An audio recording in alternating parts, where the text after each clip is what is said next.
પ્રદેશ કોંગ્રેસ પ્રમુખ બન્યા બાદ પ્રથમ વખત શક્તિસિંહ ગોહિલ જૂનાગઢના પ્રવાસે આવ્યા હતા। અહીં શહેરના ઝાંસીની રાણી સ્થળે સભાને સંબોધન કર્યું હતું।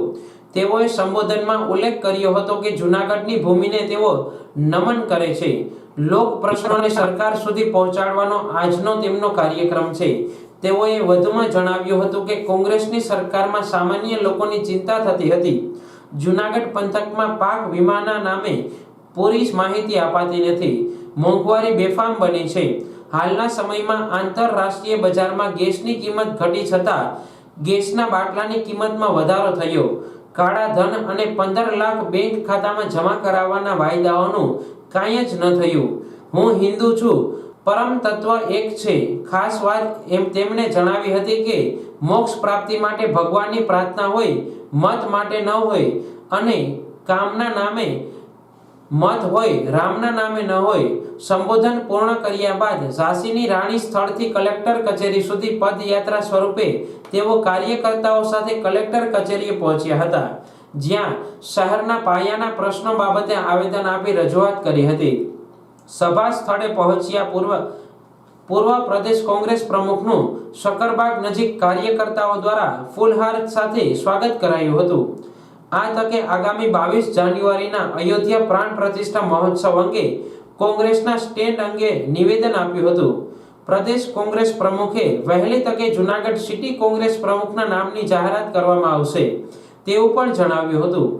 આજના સમગ્ર કાર્યક્રમ દરમિયાન અનેક કોંગ્રેસના નેતાઓ અને સામાન્ય કાર્યકરો હાજર રહ્યા હતા।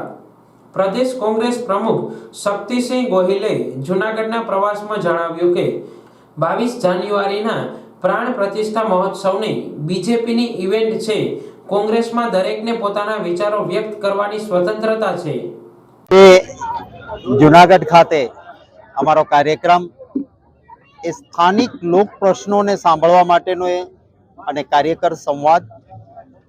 આ સંવાદ બાદ અમે જે જૂનાગઢ શહેર અને જિલ્લાના પ્રશ્નો છે, અતિ વિષમ પ્રશ્નો છે, ત્યારે એક જવાબદાર રચનાત્મક વિરોધ પક્ષ તરીકે સરકાર જૂનાગઢની જનતાના પ્રશ્નો માટે નક્કર પગલાઓ લે એના માટે એક પદયાત્રા કરીને કલેક્ટર ઓફિસ સુધી જઈશું।